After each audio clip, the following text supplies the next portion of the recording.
What is going on, everybody? Welcome to another episode of the Beyond the Junkyard, a podcast. I am your host, Junkyard James, and as always, with me on the Thursday show, the man, the myth, the legend, the one who has the most sauce, Cody Marinera. How is it going, my friend? It's going, sir. It is going. We're into our official second false fall season of the year here in North Kakalaki. Whereas in the morning times, it's nice and cool, but we probably will not experience true fall for another month and a half. So enjoy second false fall season.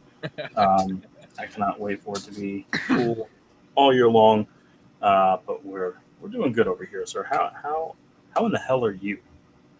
Let me tell you something about this false fall. I came outside the other day. I can't remember what day it was this week, but I walked outside of my car and it was freezing outside in the morning. So I went to get me a sweatshirt and I wore the sweatshirt throughout the morning.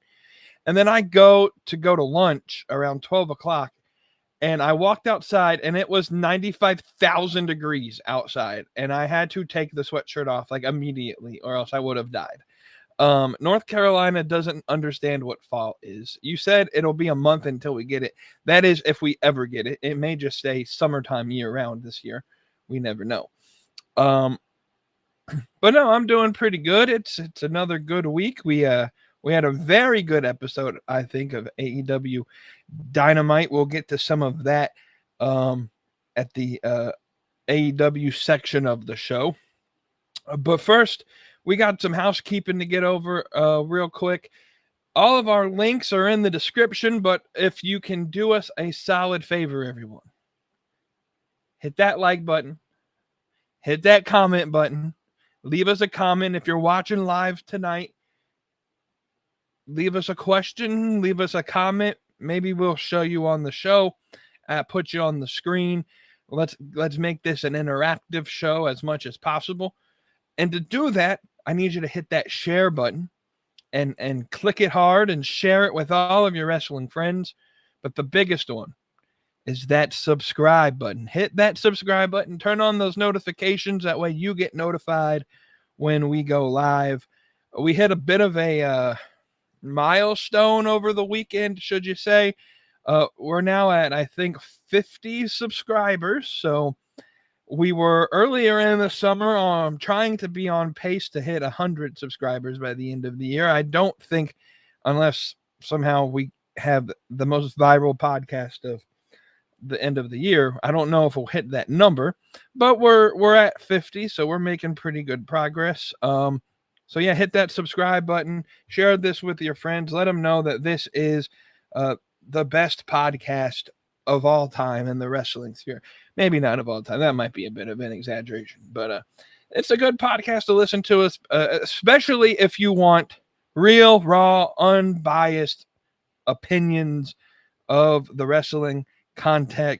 And we don't do it the way that everybody else does, where they may break down all the matches and all of that stuff. We just talk about it differently. So I want to introduce, before we get into a new segment this week that we're going to start going into, what we will call the partner that powers the show. You may see we got a new flag in the background, Dubby Energy. I ordered some product from them, and it came in the mail finally today, which allowed me to finally create a promo video for him. So I'm going to debut that promo video right now. If you follow me on TikTok, you've probably already seen it, because I posted it on there first a few hours ago. But the worldwide debut of the W commercial for the Beyond the Junkyard podcast. It's terrible. Don't laugh. But here we go. What's up, everybody? It's Junkyard James with the Beyond the Junkyard podcast. And we got a partner for our show called Dubby Energy. And we just got their new flavor, Japanese soda. So I'm going to try it live on the TikTok for you. One take. Haven't even opened the package yet. I have filled this up with water. This bottle. Alright, so the rules are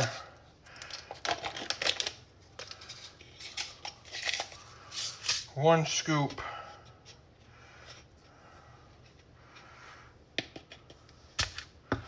without making a mess. Here we go.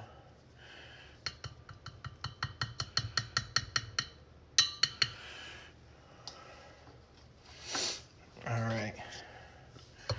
Just tighten this.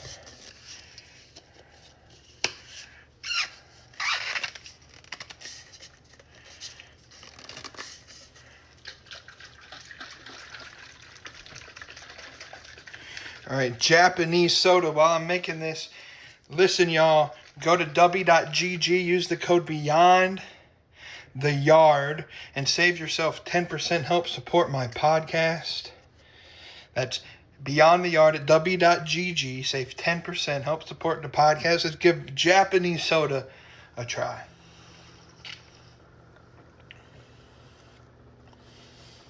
Yep. That's really good. It's just water and the energy mix. There's no BS products, no harmful chemicals. That's W Energy. Be Better, crisp, smooth, Kyoto-inspired drink.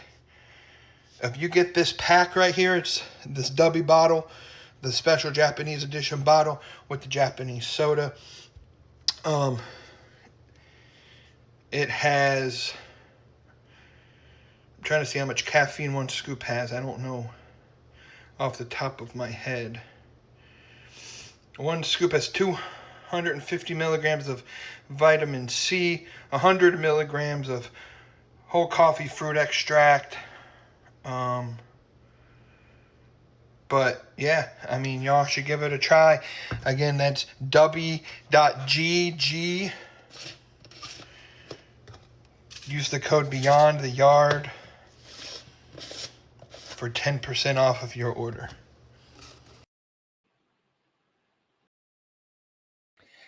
All right. Yeah. I mean, not the greatest promo. I got to work on the promo. It was, let's just be honest here. The promo was so bad it kicked him off the network. I don't know where my partner is. I don't know where Cody went. Oh, there he is. He's back now. The promo was so bad it kicked him off the show. I tell you what, yeah, the broadband with just said no, not tonight, ain't happening. Well, it's very all good, right, sir. And well, I'm glad that you're back because the first segment is your segment. We're introducing a new segment. Listen, it took me like 3 seconds to come up with this name. Ready?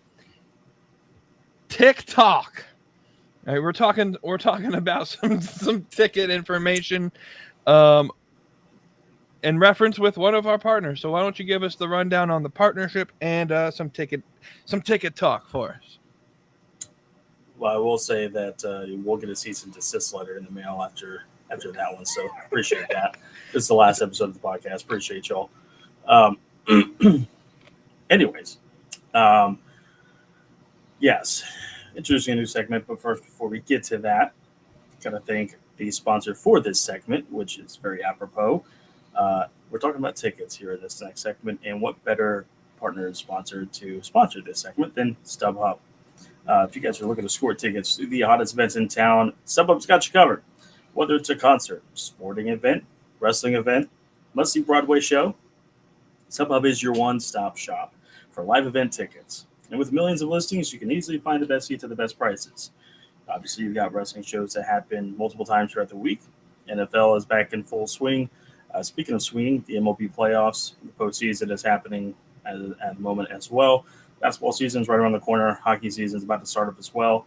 And then obviously concerts are still going full swing, transitioning a little bit from the outdoor amphitheaters to indoor arenas and stadiums. Broadway shows, plays, musicals, all sorts of good stuff. So it's always live event season, and StubHub is the best place to Find your seats. Like I said, the best seats are the best prices. Plus, with StubHub's 100% buyer guarantee, you can shop with confidence knowing that your tickets are legit and are ready for you to enjoy the experience. So why wait? Don't miss out on the action. Visit StubHub today and get your tickets on unforgettable moments. StubHub, the world's largest ticket marketplace. And I believe we do have the link in the description as well. So, guys, use that link. Helps out the podcast as well. But definitely get your tickets to all the live event entertainment happening in and around your areas. So, I want to give a credit to my father, Papa J, for the inspiration for this segment, since he gave us kudos for our, I don't even want to say expertise or knowledge, but our passion for the live event, the ticketing side of things. AAW, if you're looking for a ticket salesman, don't really know why you guys would need one because you don't sell the tickets. You kind of do, but Ticketmaster and the arena do that for you. But hey, if you're looking for somebody to call, we're here for you. If you need someone to actually be like knock on doors and market your product for you, because you still suck at doing that, to be honest, AEW. I mean, you can ask us to do it. I'll be your Jehovah's Witness for ticketing. I got you, no problems. I'll dress up in a white button-down shirt with a tie and ask if they have a few minutes to talk about our Lord and Savior, All Elite Wrestling, whatever works. Our Lord and Savior Tony Khan. Tony Khan, there we go. Jesus Christ with a K. Horrible. Anyways, Lord, we apologize. yes. Ask for forgiveness, please. So, what kind of inspired this segment was the fact that we kind of were bouncing back and forth with the pre-sale happening yesterday for premium seats, and then the official pre-sale for today, and then tomorrow will be the on-sale for general public for Blood and Guts Dynamite that's happening at Greensboro on November 12th. We dive in depth with not just shows that are kind of around us, but in general. Anytime you get like a big show, and I'm a subscriber to WrestleTix on Patreon. Best $2 I spend every month. Besides that, and maybe Google One. But you get all sorts of updates from first counts, pre-sale information. If it's the morning of, the day of an event, you get all sorts of different updates throughout the day. So just a really good follow on Patreon is WrestleTix. And just gives you a bunch of information for wrestling events, and does also some other stuff like MMA and boxing, which just gives you a really good breakdown of what kind of available tickets there are, kind of what the selling point is, what's the cheapest price, what is the average pricing going for, and things like that. And well, I didn't compile every single thing in the world. I just, since we were on the discussion and the topic of a big pre-sale on sale today with Blood and Guts in Greensboro, decided to look back at some of the AEW events that have happened in Greensboro since its inception in 2019, AEW, of course, and to kind of compare possibly what we're looking at for pre-sale today, but also on sale tomorrow, maybe seeing what the demand is and all that good stuff. So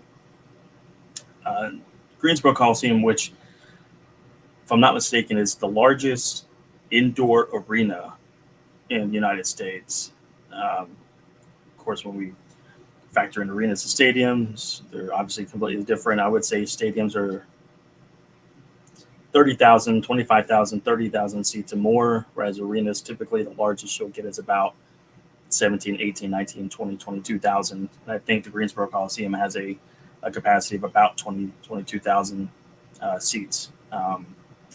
So pretty big venue, and as honest, it was probably one of the better venues for a Blood and Guts, because obviously they're going to have 2 rings, big ass cage.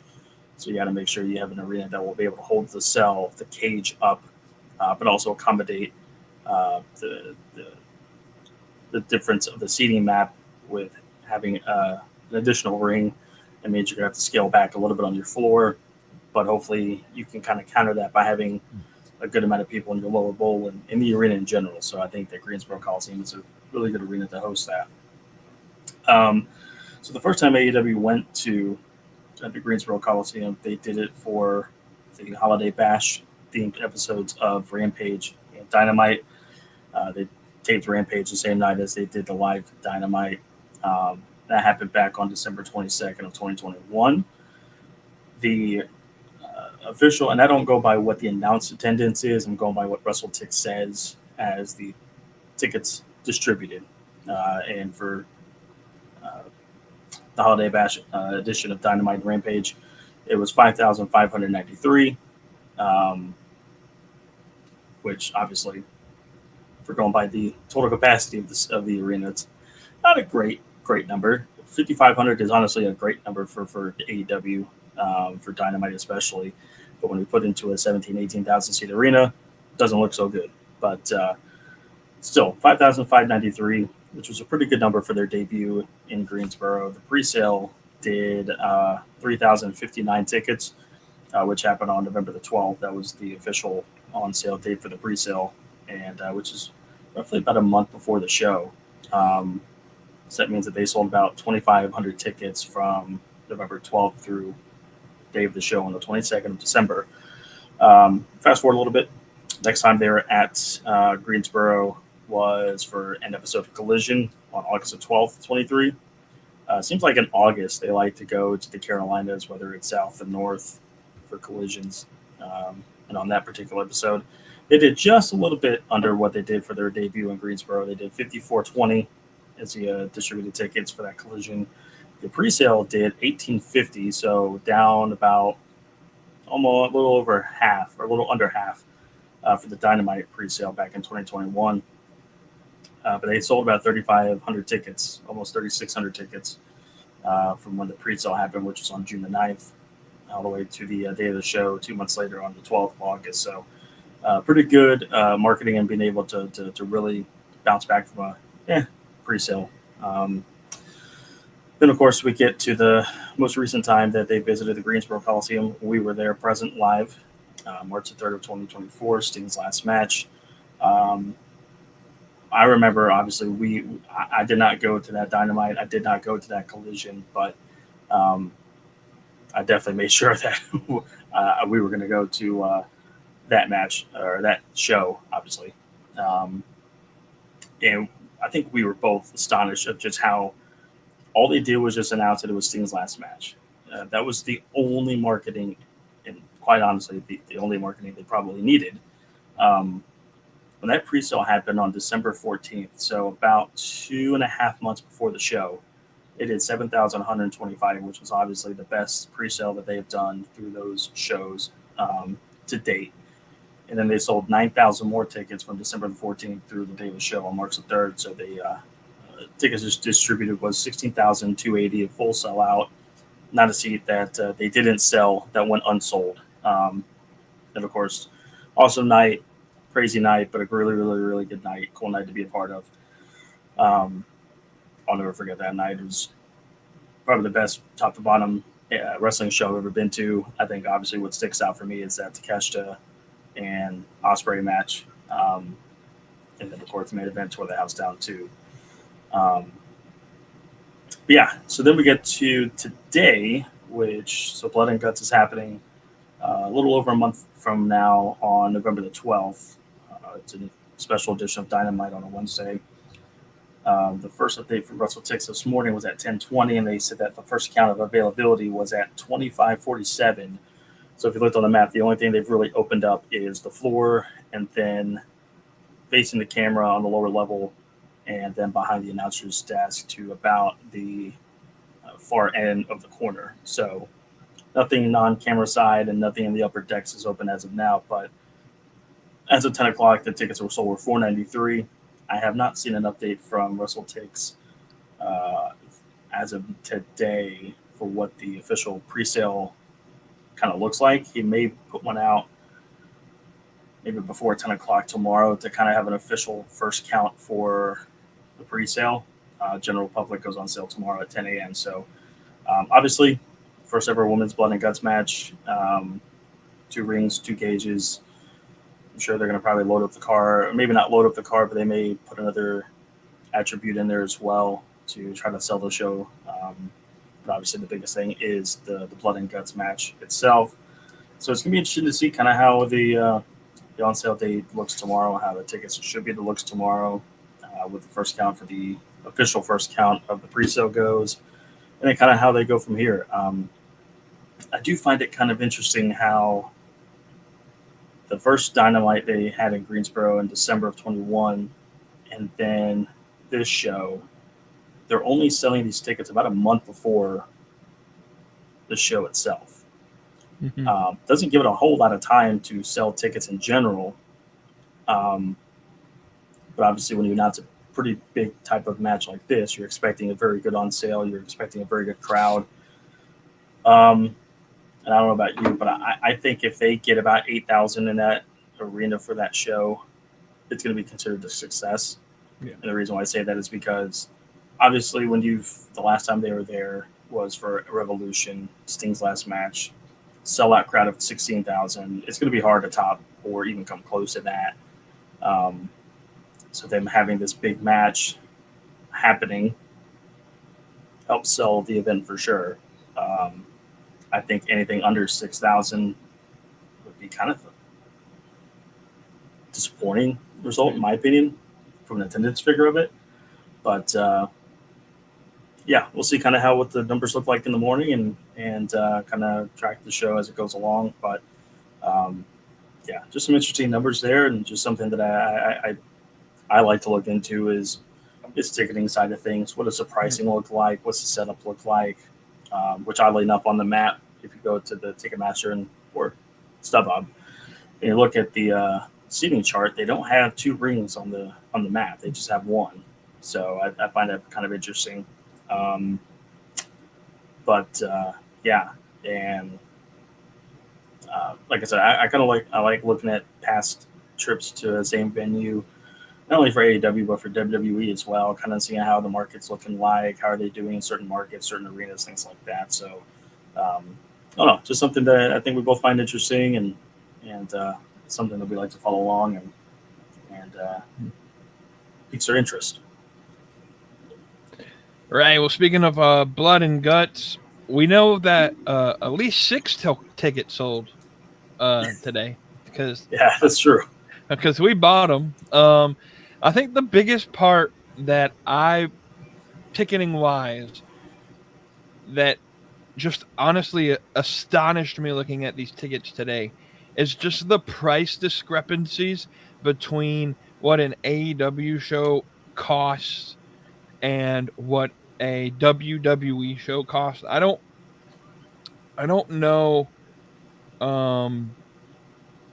what the WWE lower level tickets are going for right now. I haven't looked at a WWE event in quite a while, to be honest with you. But we bought 6 tickets for a total of let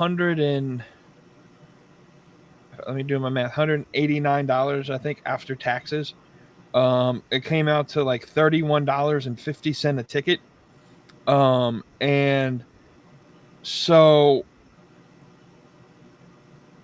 and we got lower level facing hard cam. It's not like we're sitting in the nosebleeds. Like, we got really good seats for $31.50. We might spend more money on merchandise and stuff inside the stadium than the ticket itself. And I think the conversation that's been going on right now is WWE seems to be focused on making as much money as possible. And so it's almost impossible to find a good ticket on a budget. And AEW seems to want to have a budget-friendly, family-friendly approach, at least in terms of ticket pricing. I don't know about, content in the ring. That might not be super family-friendly all the time, especially if Darby Allin's in the ring. But I don't know. What do you think? Obviously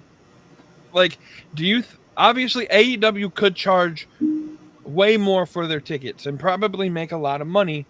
Doing so, do you think that this is going to be good for ticket sales? Obviously, if lower level tickets were $31.50 with tax, the mid-level, upper-level tickets will be a little bit cheaper.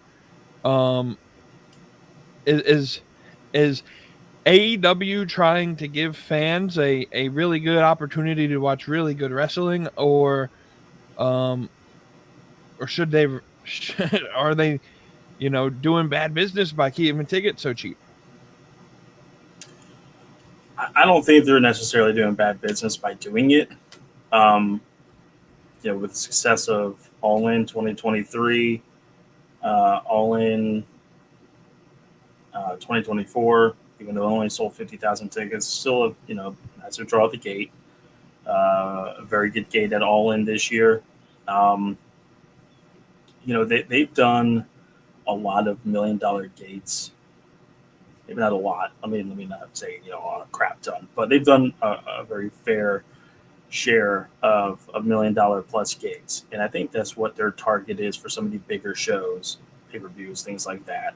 Is try to get as close to that $1 million gate as possible, Right. and sometimes it may not always be about that. It's they're still a 6-year-old company that, yes, they grew very quickly and sold out plenty of arenas, drew very big crowds, but at the same time, they've had this really crazy up and down trajectory.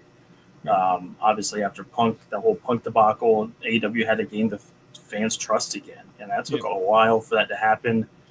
Even though lifers like me and you watch every week, it took a while for them to kind of build their audience back up. Moxley, Hangman, Swerve, Ospreay, Darby, Eddie Kingston, Briscoe. List goes on and on. Jay White, Okada. I mean, the entire roster. Tony Storm. List can go on and on and on. They've had to build their core, MJF included, and all that. They've had to build their core and to be as pro AEW as possible, but focus on them to build that back up. And I think that they're trying to showcase that, hey, listen, while yes, at the end of the day, it is about making a profit, I think AEW recognizes that we have a real opportunity here to provide the best professional wrestling in the world, but do so at an affordable price, because they still need to gain more fans, and you'll still need to, they're still not a household name. When you ask somebody, name a professional wrestling company, WWE, WWF is going to be the number one person, topic, whatever. So you still need to build that audience, build that core audience, that fan base, and saying, hey, listen, obviously the economy is not great right now. We understand that. We're not trying to outprice you by saying we have the best professional wrestling on the planet. We want you to be able to afford to watch our product and to not feel like that you're having to spend an arm and a leg to watch a weekly television show on a school night, on a work night. Let us make your money worth it. Let us prove to you that we are the best wrestling in the world. And hopefully the goal is to gain more new fans, get them to come out and watch the show, and hook them enough to not only watch next week, but also buy the pay-per-views on Max or Prime or whatever, and continue to watching and continuing to spend money. I just looked up, we've already kind of talked about it a little bit, but I like to have real-time examples. So I looked up a random Monday Night Raw, December the 1st, Monday, December the 1st, in Arizona. Start time is 5:30, which means most people are either going to be having to take off work, get off early, or come straight from work to the arena. And it's at the Desert Diamond Arena, which I think the Suns play at. AEW had Double or Nothing there in April or May this past year. So 15, 16, 17,000 seat arena, standard arena in America. To sit in the corner in the upper deck, 5 rows from the top. I'm not talking 5 rows from the end, the beginning of that section. I'm talking, you're almost having to touch the ceiling. You're 5 rows away from the top. $70 to sit nosebleed 5 rows away from the top of the arena for a Monday Night Raw. Why? To me, that doesn't make any sense. If you really want to go with the fact that, hey, maybe that's one of Cena's last dates to show up, all right, fair enough. I could probably understand that. let's look at a different show. Let's go to What NXT are? Halloween Havoc. Can you show the equivalent to like where we're sitting? So like, Remember where we sat for Revolution? mhm. Middle of the nosebleeds, pretty much. It would be like that, but we'd be 3 sections over. So in the corner of the upper deck, but we would be much higher up. Okay. $70 for a Monday Night Raw. Let's go to NXT Halloween Havoc. That's a PLE, I guess. Maybe that's that's a different niche. So maybe the prices are going to be more expensive. We're at the Finley Toyota Center in California, Saturday, October 25th. Start time's at 3:30 p.m. Pacific time. This arena is a more comparable to a Bojangles Coliseum. Not the biggest arena in the world. They don't really have an upper deck and a lower deck. They just have one level. Yeah. I think the arena maybe holds about 5,000, maybe 6,000. But if you want to sit at the very last row in the corner of the arena, $57.40. I just I don't really understand why WWE feels the need that we have to sell upper deck seats for a show that is, as far and away still quite a bit of ways out, and we still feel the need that we have to charge out the wazoo for that. I'm trying to look at SmackDown because I think Cena's already done his last SmackDown, so I'm trying to find the SmackDown that still kind of far and away out and isn't really got anything going on. I found a Friday night SmackDown, Albany, New York, 7:30 start time, Friday, November 14th, 2 days after Blood and Guts. Very last row in the upper deck, kind of like Greensboro Coliseum, just all the way up top. Very last row, $70. I'm not paying $70 to sit in the nosebleed for a Raw or SmackDown. Yeah. I mean, especially in some of those arenas. Which arena is that in again? That's at the MVP arena, which I think is where the Islanders play right now. Islanders play, right. So you're going to watch a show for $70 sitting and literally watching the screen. You could literally stay at home and probably have a better view of the show. And you go to AEW and you get tickets, camera side, full view, basically straight ahead at the ring for $30 after taxes. Sitting lower level for $30 for any wrestling promotion is very good. And the fact that AEW is selling Blood and Gut tickets, camera facing the camera, lower level, clear view, great seats for $30. And if you want to sit in the middle to where you're going to be on camera all night, $50 up to $70, $90 if you're in the front. That's $90 to sit almost first 5 rows, the lower level, and you're going to be on camera all night. $90 versus $70 in the last level upper deck for a Raw or SmackDown. Yeah, and I think I was looking floor seats, like good floor seats, because like near the ramp and things, they're going for like $190. VIP, I think there's like the AEW, I can't remember, fan experience thing that they do before the show. I think that's part of that $190. Like, and this is where I say, and this will be our final point before we move into some actual content here. This is where I think AEW is making good business by keeping tickets really cheap. You get people in the door for cheap. So if you give people the perception that this is such a good deal to get into the door, from a business perspective, now once they're in the arena, there's a compulsion to buy merch.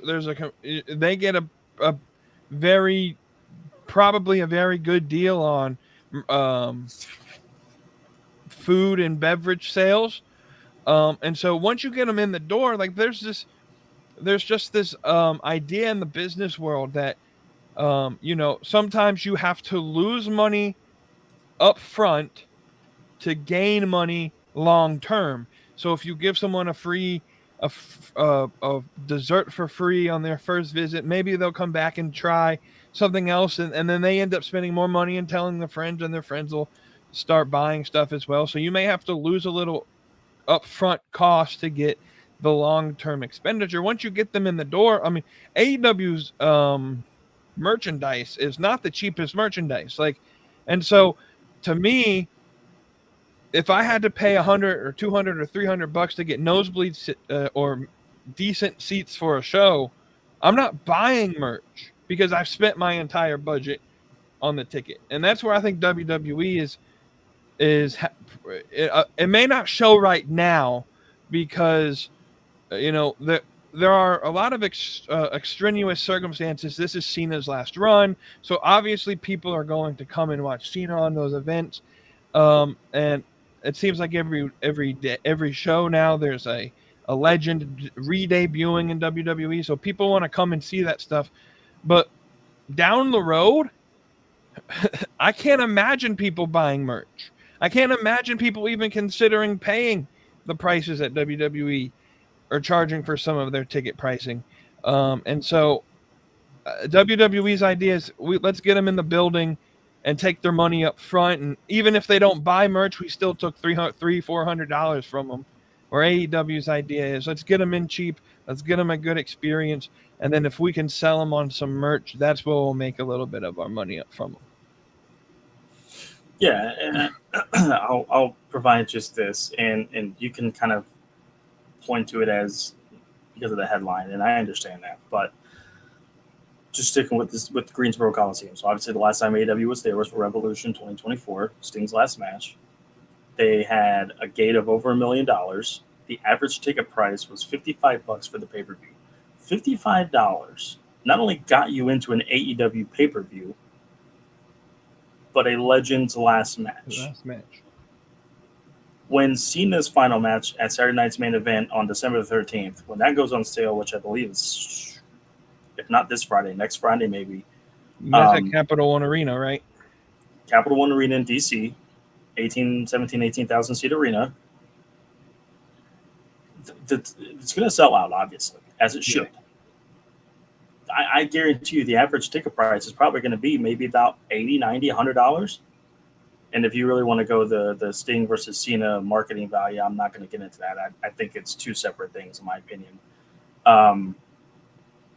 But kind of playing along with how Revolution did, $306,000 in concession revenue. The average amount per attendee for merchandise per head basically was $21.64, which is on the top end of how merchandise usually is. If you get anywhere between 17 and 20, that's a really good night. Above 20 is a great night. So $21.64 is amazing. And they had $349,000 in gross sales for merchandise. Yep. So, and I think they did almost 200,000 buys on pay-per-view, which, if you average out $50, you just do the kind of the quick math. Let's just do 200,000 buys. I didn't say how many buys. I think if I remember correctly, it was somewhere around like 175,000, I believe. All right, we'll do 175,000 buys times $50. That's another $8.75 million. This event by itself almost did $10 million. Right. I mean, that's crazy. But the Revolution prices were very good for a pay-per-view. Yeah. And that just goes to show that, hey, you lower your ticket prices a little bit. People are wanting to spend money on the concessions. People are going to want to spend money on the merchandise, which obviously Sting's last match, they were going to sell out of that merchandise anyways. But they sold other stuff besides just Sting merchandise. Right. And it just goes to show that you don't have to outprice your audience to get them in the building. They'll spend the money if you treat them right. And of course, WWE's been around, so they have their name recognition. They're going to do that. But I just feel like people are going to be at the end of the day going, man, that's a lot of money for a show versus AEW. It's like, it wasn't that bad. I can afford to do that. That wasn't too bad. Right. But yeah, just interesting. Absolutely. So yeah, guys, that's a new segment that we're going to have on the show. We may bring it weekly, or we may switch it around every now and again and catch up on some of that. It's time for everybody's favorite part of the show, though. I think it's one of my favorites. It's the mid card meltdown. Um, did you? Was there any stories or conversations or anything that just ticked you off this week in the wrestling world?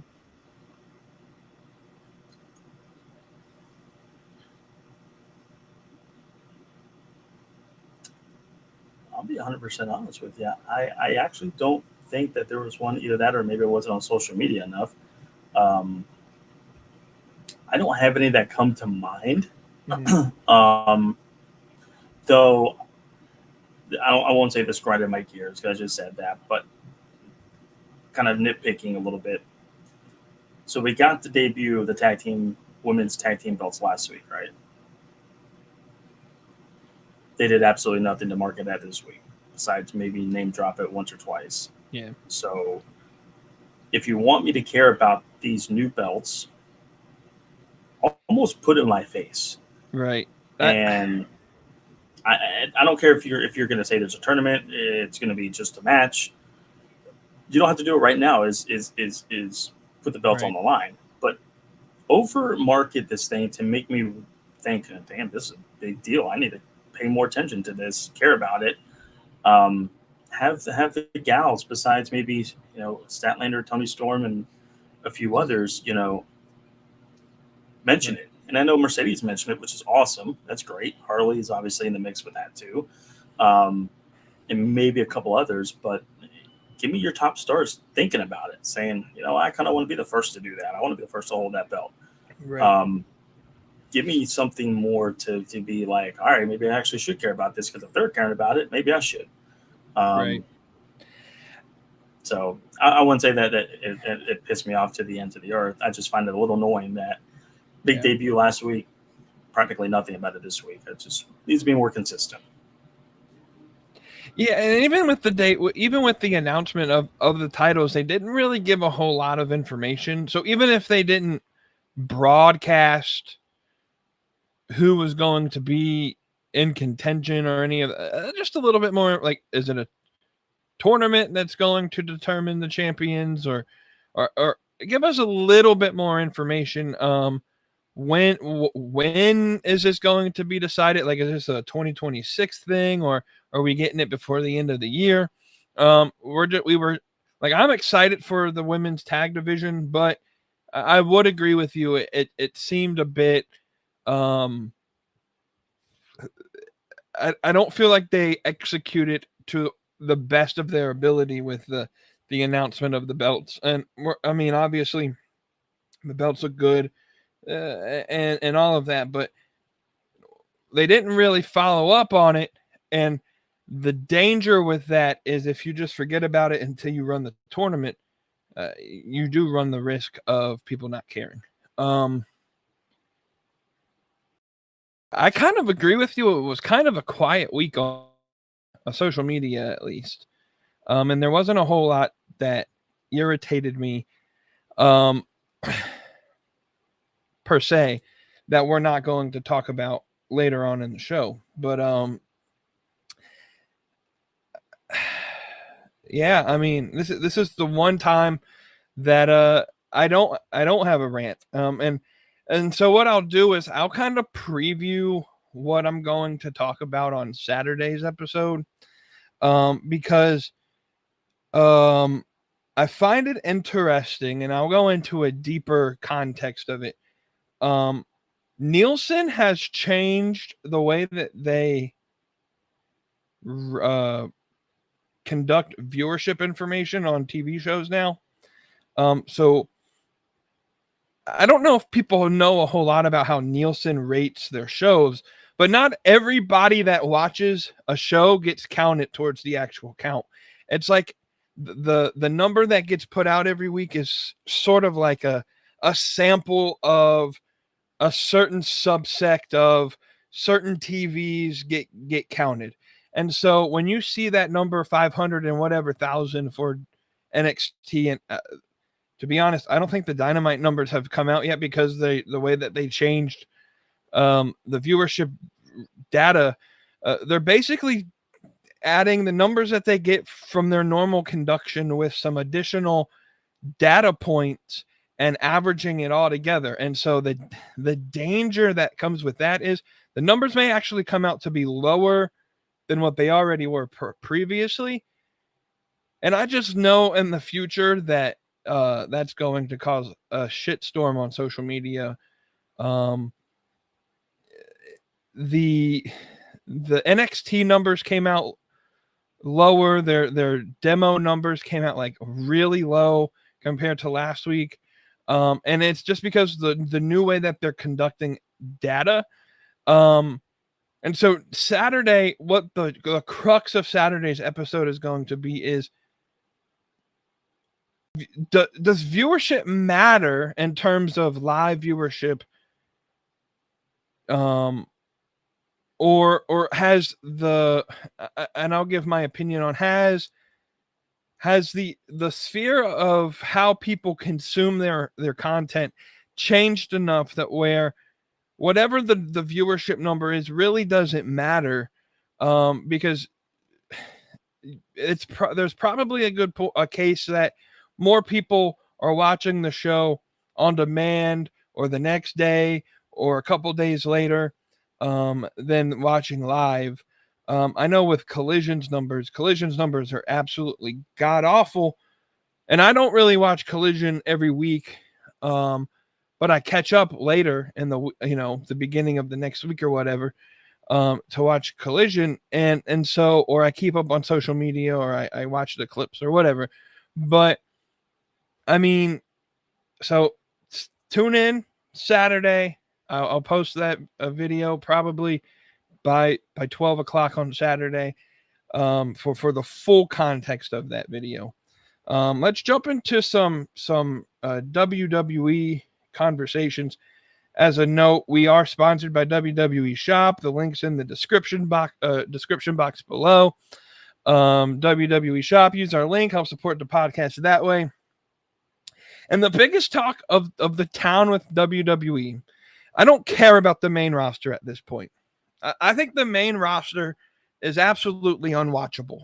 I tried watching it again.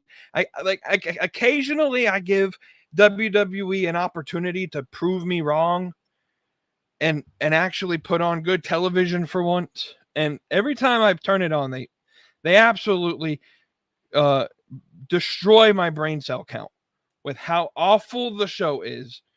And so I don't care about the main roster right now. I don't really care about Cena and his last however many appearances. He's not even showing up to broadcast and the AJ Styles feud. In fact, AJ Styles, he's in Kannapolis, North Carolina today doing a kickball tournament. So, I mean, I don't, there's no reason for me to care about this. There's no reason for me to care about anything on the main roster right now. It's just a jumbled mess, but they're like I said last week, they're doing a pretty decent job in NXT, with what I'm going to call the Showvasion, because they changed the name. It was supposed to be NXT Invasion or NXT TNA Invasion or whatever the show was supposed to be called. Now it's called TNA versus NXT Showdown Tuesday night. So here the bright idea was, Title Tuesday AEW has to go head to head with NXT because Wednesday night they're doing I think it's either the MLB playoffs are on TBS or one of the hockey games are on TBS. I can't quite remember. I think there's an MLB playoff game on TBS that night. And so we get to the point of the year where the baseball playoffs and hockey and all of that start showing up. And so we get moved to Tuesday. NXT always does this. When we do this once or twice a year, they always have to rebrand the show something spectacular. And they decided to do their Invasion angle for this. They named it Invasion, but I don't think they did a really good job at checking the dates. Because the date of the show is October the 7th, which I think it's either the first or second anniversary of the October 7th invasion of Israel and Palestine and all of that terrible stuff that happened and the war that proceeded off of it, and some people got offended. And so WWE, they can't go 1 week without having a really good PR week. They have to fuck something up every week to fuck their PR. If I was the communications manager at WWE, I would put in my resignation for how many times they have to clean up the messes from the creative team of WWE. But they have this invasion or showdown or whatever they want to call it. And I'm going to just tell you right now, it was the setup for next Tuesday. Like, I saw the clip on social media, and I'm going to show it to you here from the X feed. It was the goofiest thing I've ever seen. I don't know. Have you seen this promo for they tried to redo when Triple H and them invaded, and they had the Jeep and all of that stuff when they invaded WCW. Absolutely goofy. This was the goofiest thing. I'm going to pull it up and see if it'll play. It was the absolute goofiest thing I've ever seen. We're probably going to get copyright claimed for showing this, but who gives a fuck? You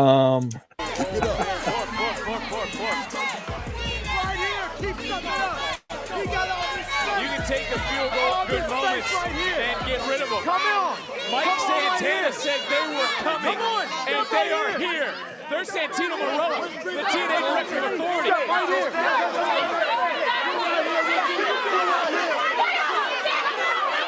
There's TNA. There's NXT. Chaos breaking out the parking lot. We need some order. Keep it up. It was the most absolute goofiest thing I've ever. They're not even fighting; they're just bickering like it's some high school fight. The Tesla super truck or whatever driving, they couldn't even get a Jeep. The Looney Tunes are invading. It was so goofy. You have part of the invasion. Kalani Jordan is on Team TNA side, even though she's a contracted NXT wrestler. It makes absolutely no sense. And they're trying to do something edgy. But let me give you the spoiler alert, as Paul Heyman would say. This is not a prediction. This is a spoiler. NXT is going to win on Tuesday. So they have two. I think they have two showdown matches. There's like a men's team and a women's team, and I don't know if it's like War Games or what. I think it's War Games, 2 War Games matches, and then the Hardys are part of this as well. I don't really know the whole reason for it, but it's an invasion per se. It's an invasion, but Santino Marella and Ava had a multiple hour conversation on how they were going to figure out how to end the conflict. NXT is going to win. And I just see it as another step in the direction of the TNA brand eventually disappearing for good. Like, am I in the wrong for thinking that at some point in time, all that's going to happen is TNA's assets are going to become NXT assets, and NXT takes over TNA? Like, oh, TNA is going to get a TV brand. No, TNA is not going to exist. The TV deal that they're going to get is being part of NXT. Like, they're not going to have a separate show for TNA.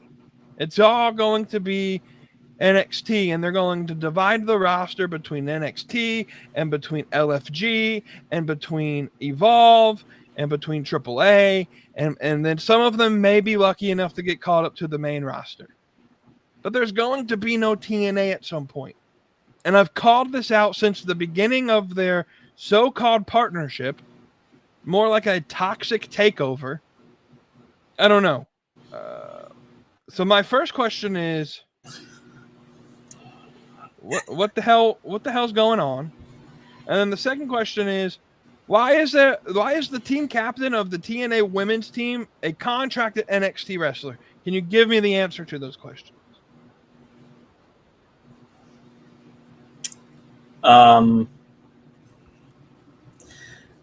So because I think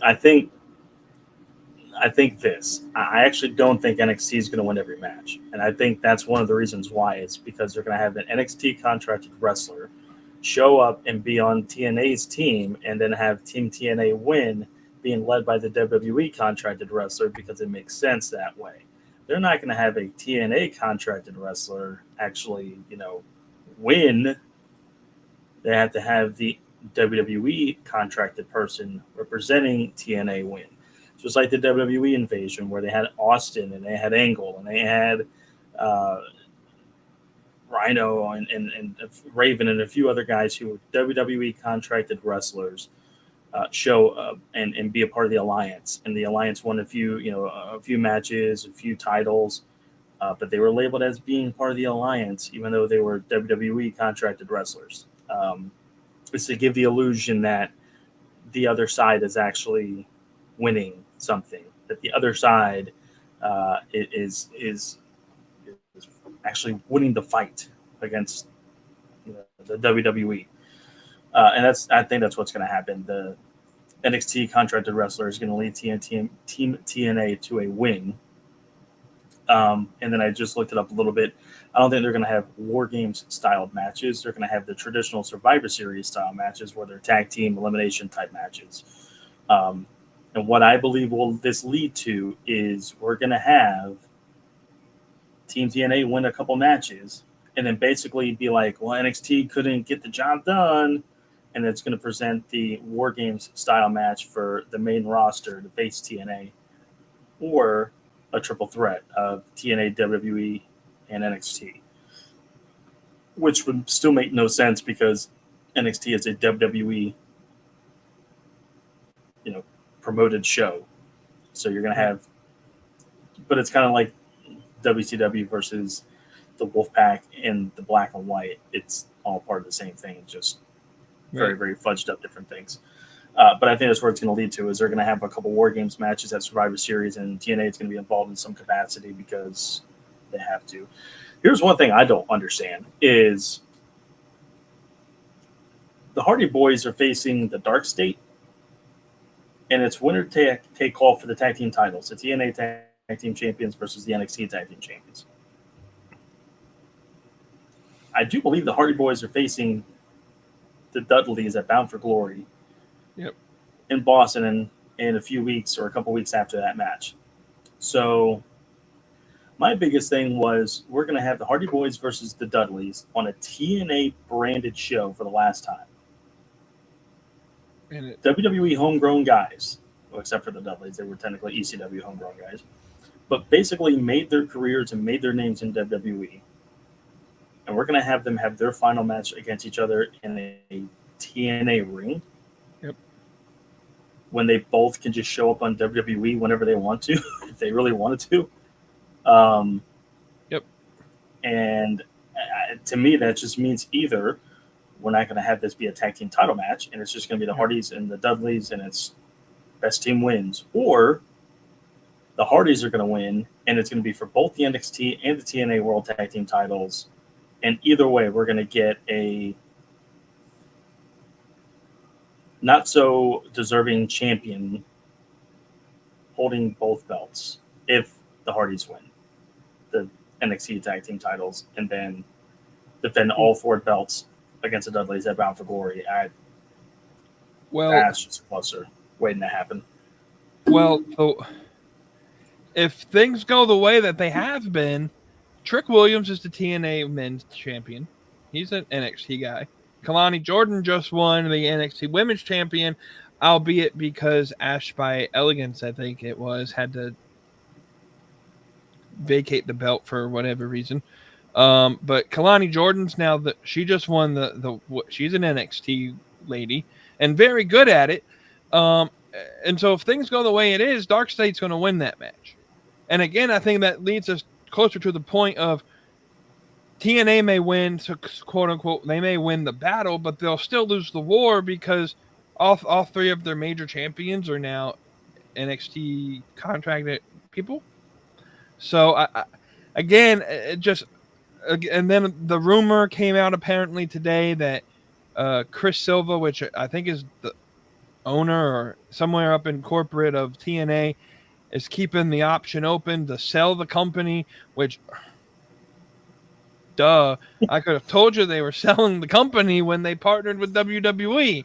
Like, I mean, duh, they're selling it to WWE. Like, and it wouldn't surprise me if the deal's already been done, but they can't announce it yet because WWE can't buy another company right now because they just bought AAA, or they just bought a majority stake of AAA.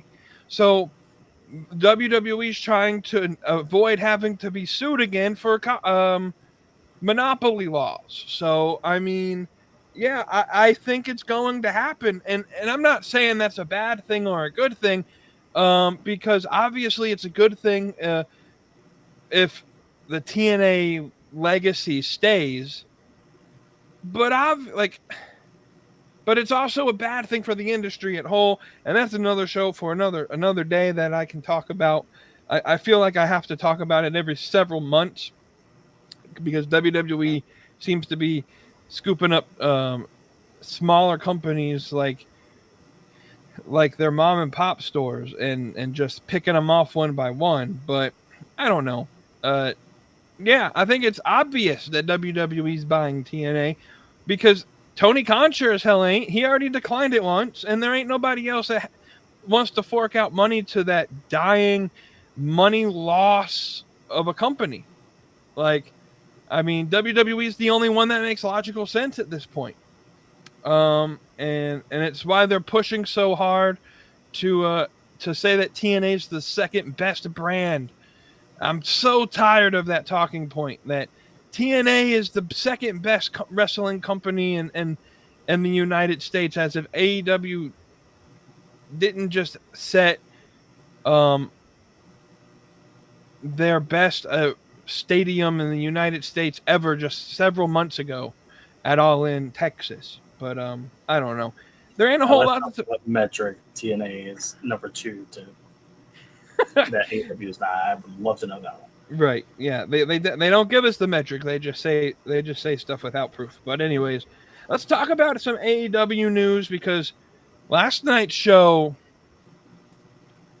there was a lot that actually happened in the first half of that show. That just was thing after thing after thing, and it started with the return of Andrade. Did you ever think he would show back up in AEW? Because I sure as hell didn't. I did. I thought for sure because Tony Khan doesn't try to hold grudges on people. If it makes business sense to bring him in or bring him back, he will. And I think Andrade, I think this was almost Tony Khan trying to say, congratulations, you played yourself, because Andrade thought the grass was greener in WWE, quickly found out it was not. And just like with Penta, just like with Phoenix, just like with maybe even Ethan Page and Ricky to an extent, but maybe not quite yet. Jade Cargill is definitely on that list. The grass is not always greener over there.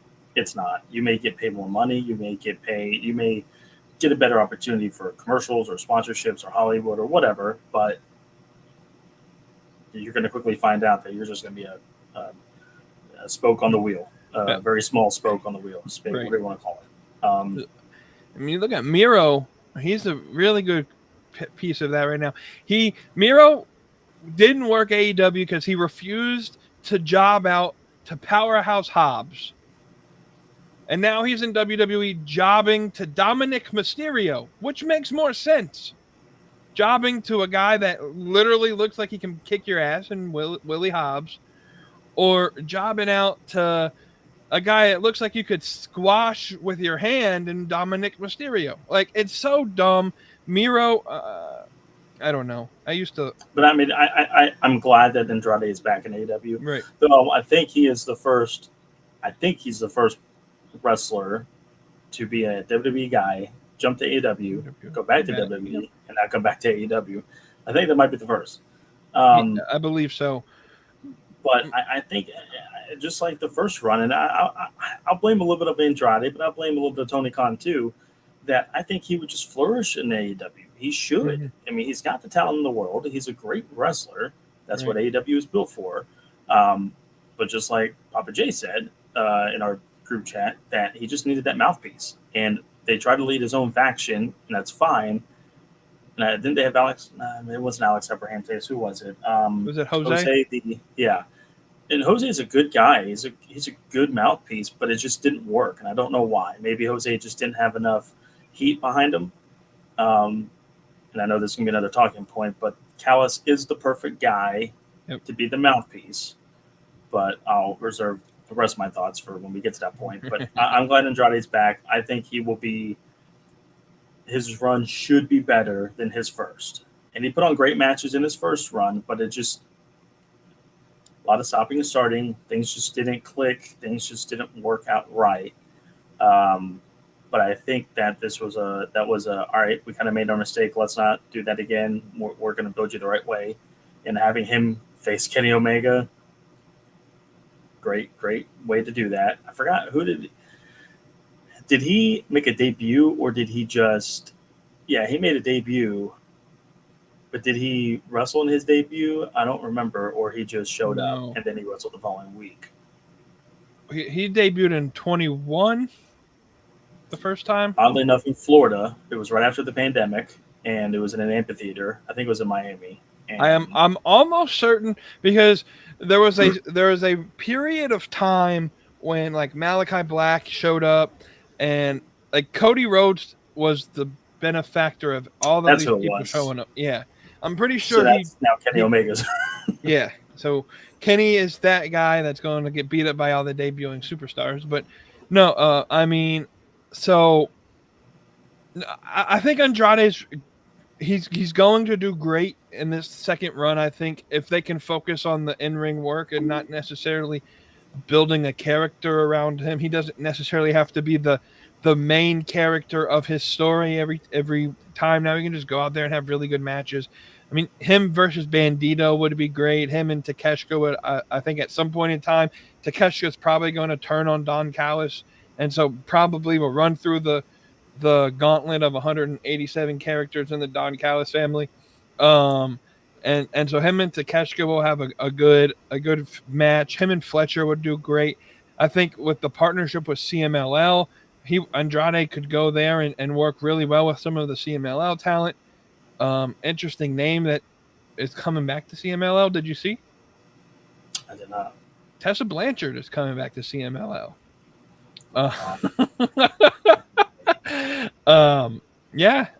But she's still a contracted TNA wrestler, so I don't know how that works. But that's interesting. Yeah. So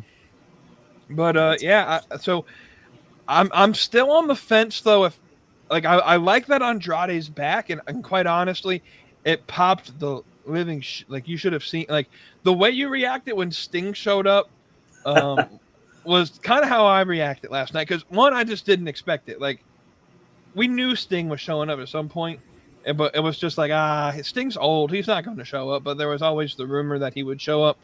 I heard nothing about Andrade coming back to NXT or from AEW, WWE to AEW, and he pulls the mask off, and I see the long hair, and the last time I saw Andrade wrestle, he had short hair, so I didn't even realize he had long hair. So I was like, I see the long hair, and I said, "It's Jericho! It's Jericho!" And then I'm like, "No, it's Andrade!" And I screamed very loud and probably woke up the neighbors. But no, like, because I like Andrade. I remember when Andrade debuted in NXT, we called him Ass Fist because he had a fist on the back of his trunks. I remember Andrade coming through developmental with NXT, and he's a really good wrestler. He probably has one of the best NXT takeover matches of all time. When he won him and Alistair, or was it him and Cole? It was one of them. I think it's when he won the belt. I have to go back and pick it out. But he should have been a guy and like a main character guy in WWE. And same with AEW. They should use him really well. He's a really good wrestler. And he can have a lot of really good matches. I'm still on the fence though he was It was him needed against McIntyre, by the way. McIntyre. That makes sense. Sorry. No, you're good. I'm still though on the fence on like this is a good move for Andrade, but I'm still on the fence on if this was a good move for AEW because of how stacked their roster is already. That Andrade is going to get his TV time. That means somebody else isn't, and so I don't know. Obviously, we need people because we lost Swerve, we lost Ospreay for a while. Omega's off and on, so I mean, it's good to have these other people. But when you have an already stacked roster, I just don't know how many more people you need to bring into the company. No, I agree. And I think the match you're kind of talking about, the more memorable one was him against Gargano at NXT. Yes. Takeover in Philadelphia. That was an amazing match. But kind of what you were bringing up at the very tail end of that is exactly why I'm glad they brought him back, was because of the fact that we're losing. We've lost Swerve, we've lost Ospreay, Omega's in and out.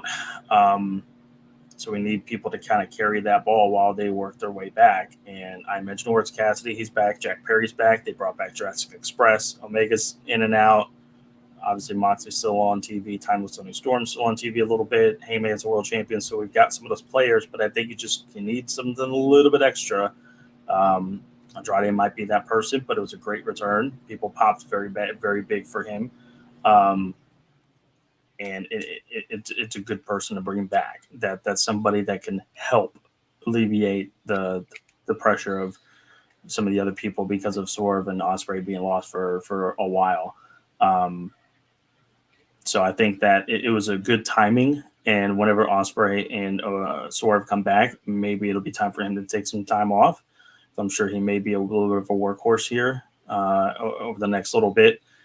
And when they come back, that's okay if he takes a little bit of time off, because absence will make the heart grow fonder, and he can come back and maybe do a program with Swerve, maybe do a program with Ospreay, MJF, or whoever. And I think the fact that we've now got a whole different roster full of different top guys makes this run for Andrade a lot more interesting. But I think the potential is there even more so. I think this run than the last run to either be an TNT champion, a unified champion. I was going to say international, but I forget the fact that they have 3 belts in one. Or if they split it up, international champion, continental champion, be in the Continental Classic. That he's going to be in the Continental Classic, and he's going to put on banger after banger after banger in that. Give me a Takeshita versus Andrade finals. Give me an Okada versus Andrade final. The match possibilities are endless. It's going to be great. But I hope that he does well with this. You mentioned the Continental Classic, and the Don Callis family is so big they can field their own Continental Classic. They probably will. They probably will.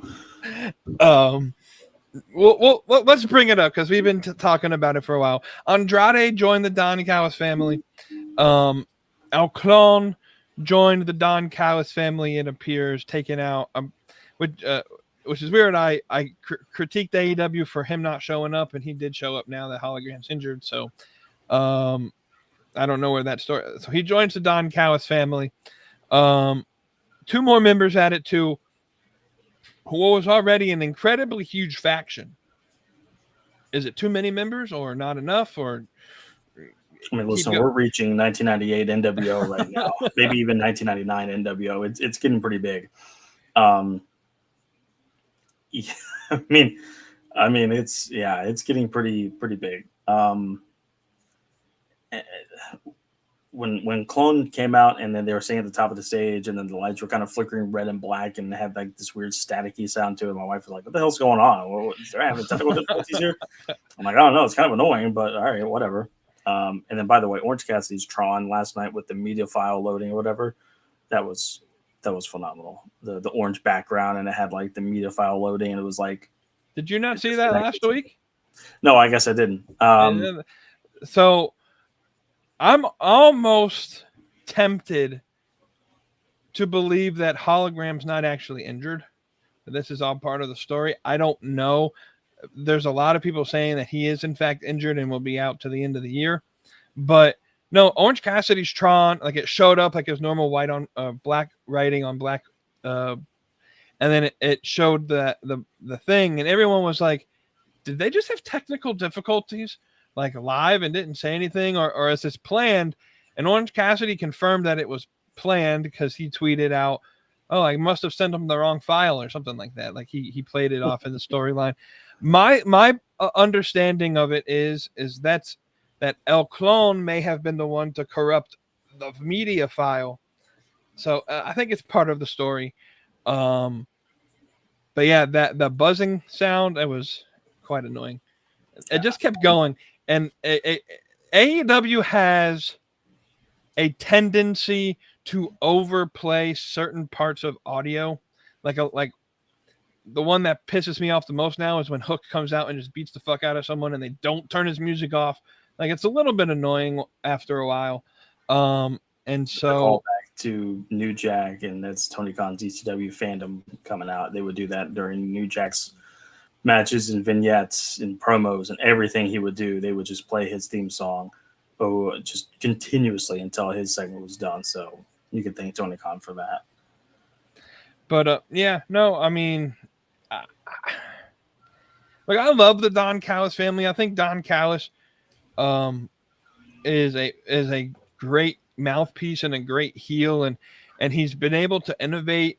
Like the stuff with Hechicero and the Spanish, like I imagine Andrade gets that treatment as well, where Don Callis tries to speak in broken Spanish and all of that mess. And I think it'll do some good for Andrade to be part of this.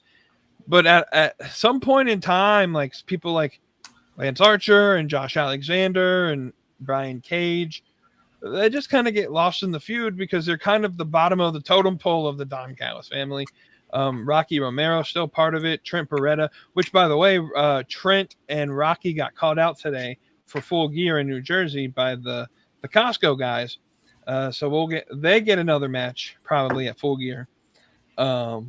It's pre-show. That's all I care about.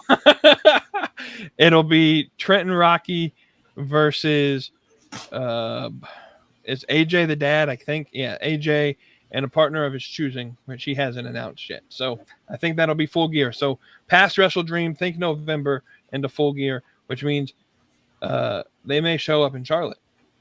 We might be able to see them. Or Greensboro, whatever. Bring us back to Charlotte. Please. Please. No. All right. So speaking of blood and guts, like we said, we are going. We are a month and a half away from the show, I think. Is it just going to be one blood and guts match, like just the women's, do you think? Or will we have a men's blood and guts match as well? They can make a case for it. I kind of hope they don't. Let the women just have their own thing and let's not worry about it. And the blood and guts, it's kind of a weird show to book around because that match typically takes the full second hour. Right. And in years past, they've taped the show like on a Tuesday, and the entire hour is blood and guts, and they just try to fill something in the first hour. And I think that probably will happen this time, and maybe 2.5 hour Dynamite, and they do an hour literally for that match, and they do an hour and a half of stuff before it. I don't know, but I kind of hope they don't do 2 blood and guts matches. Just, hey, let the women have their own match and do all that good stuff. But it will be interesting to kind of see what else they do on that show. If they do a couple matches, if they do a bunch of promos. I mean, it's what is it the go home show for Full Gear or it's the week before? It's the week before the go home. Wait, so this is what doesn't make sense to me. They're in Greensboro on the 12th. Full Gear is the 22nd of November. So the 19th, they go from Greensboro all the way to Boston, I think is where they're going on the 19th, or somewhere up in the Northeast, to then go to Jersey to the Prudential Center for Full Gear. When you could have gone to Greensboro for Blood and Guts, could have stayed in Greensboro for Collision, could have had a Charlotte show on the 19th, and then had the pay-per-view at Spectrum Center, which was a relatively even-sized show. North Carolina deserves a fucking pay-per-view. I'm going to say it till I'm blue in the face. Give us Charlotte deserves a pay-per-view. Yeah. Greensboro had the big one, but Charlotte does need its own pay-per-view. Yeah, no, I agree with that. Boston to Newark, New Jersey isn't that bad of a flight, or I guess if they really want to drive, they could. But the Northeast corridor is not, that big. You can go from Stamford, Connecticut to New York City in about an hour without traffic, which is rare. But the Northeast corridor with some of those bigger cities isn't too far. Pretty simple flights to get in and out. Travel isn't too bad, but I still see your point. It is kind of a weird schedule the way they did that. But one day Charlotte will get that pay-per-view. I don't know when, where. Where's more than likely going to be Spectrum Center, but it's just what? Give me a Wrestle Dream at this point. I don't care. Give me a World's End. Give me something. I'll take anything at this point. Yeah, I think Tony Khan promised the pay-per-view at some point. I mean, he Don't promised. worry, I'm expecting October, so about another couple of weeks we'll get the early January shows, and Asheville will probably get a Dynamite again, and then we'll get a Collision, and yay. All right, last part of the show here. My apologies for going long. That first segment was good conversation. So it went a little longer than we thought, but it's all good. We don't have a timeline. We have the longest overrun we want, so we can keep going as long as we really want to. But let's talk about what's going to be the main event at Wrestle Dream. Hangman Page defending the AEW Men's World Championship against Samoa Joe. What a main event! Like, this is a great main event for a B or C tier pay-per-view in AEW. It reminds me of 2023 all over again, where we were, I think, was it 2023 or maybe it was earlier when, in that lead into the first World's End. But I love the main event, but Samoa Joe's a Trios champion. So, I mean, here's another pay-per-view. The Trios Championship presumably doesn't get defended. At what point do they just scrap the Trios belts? Like, what purpose do they serve at this point? They don't. I mean, might as well give it to Ricochet and GOA at this point. I don't understand why they don't have it. At least they're on TV every week. They have a feud with the Hurt Syndicate. That could have been at least a couple-month feud right then and there for the Trios titles. But, yeah, I really don't understand it. The match is fine. A little bit of it's a little different. I wasn't expecting that. But it'll be a fine match. It'll be fine. But, yeah, and I don't want to say that this is just a filler pay-per-view just so they can get to Full Gear. I think they may have a better card ready for Full Gear, but they're still going to put on good matches and a good card for Wrestle Dream. But, I just the Trios title scene has either died and Tony Khan doesn't want to admit it. I just don't understand the thought process of why we don't just let them drop it and let somebody carry it. I mean, I don't care who it is at this point. Either drop the belts as a whole or give it to a team that is going and is on TV and can do something. I mean, at this point, I would almost be happy with them going the route of having LFI versus the Ops for them to combine the AEW Trios Championships and the ROH Trios Championships and just let LFI run Rampage with the Trios belts and only have one Trios Championship instead of two in your system. Because, like, I don't know. And I get Shibata's hurt and I get Hook's not really part of the team. And so it's really just Joe and Will Hobbs at this point. But, like, at some point in time, like, you gotta strip the belts from them if they can't if you don't have anything creatively for him. And I like Samoa Joe. I think he should be in that main event picture. But I'm just not a fan of a guy who is holding a championship going for another championship in that same company without defending his other championship. I'm just, especially when there are other trios that can come out there and I mean, that would be a good thing for Don Callis family if they want more gold to put together a trio and they can run the trios division, or like you said, Ricochet and GOA, or Hurt Syndicate, or I mean, there's countless of other trios that you can bring in and I mean, hell, fuck, at this point, the Dark Order would be better trios champions than what we're getting right now. So, I agree. I mean, it sucks because I really like this main event, but the trios belts just seem to have zero prestige right now. And I didn't put this on the rundown, but I do want to mention it, just to get your speculation on it. Mercedes Moné did a promo last night saying at Title Tuesday next week, she wants to fight someone who lives in Florida. Who do you think it's going to be? Like, are we getting a new debut or somebody showing up again that we haven't seen in a while?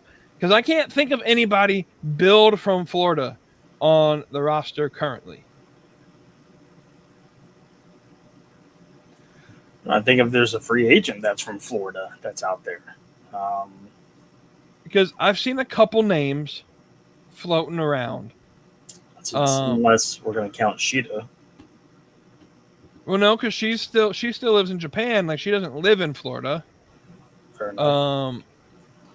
And so I've seen Dakota Kai, but she's Australian. But I think she does live in Orlando.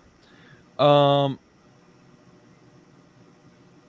don't know. The first name I thought of, and this is always going to be like, oh, this isn't going to happen because we've said it was going to happen before, and to me, it makes the most obvious sense that they want to redo the match between Mercedes Moné and Britt Baker, because the first time those two wrestled, it was absolutely the worst fucking match I've ever seen in my life. Mercedes was just coming into the company. Britt was coming off of whatever fucking injury she had, and it was her first time back in the ring in quite some time.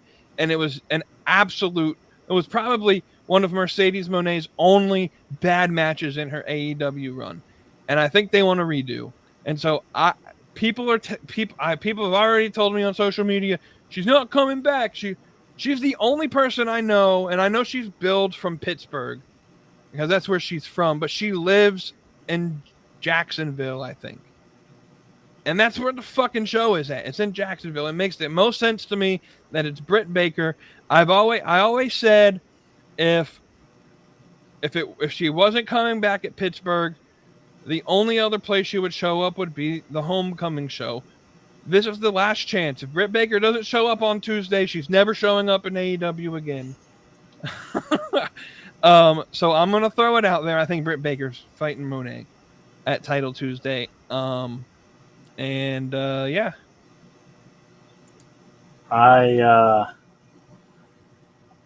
I really don't know who it is. I honestly don't have a guess.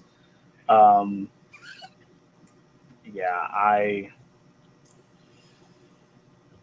don't know if any.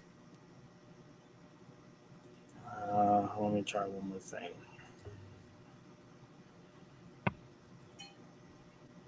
Because I've seen other names, like some indie wrestlers, like Nikki Blackheart, and Tony Khan could totally pull the Mercedes Moné's fighting some jobber from an indie promotion thing for Mercedes Moné, but for her to be that specific in her promo makes me feel like it's a big time person coming in.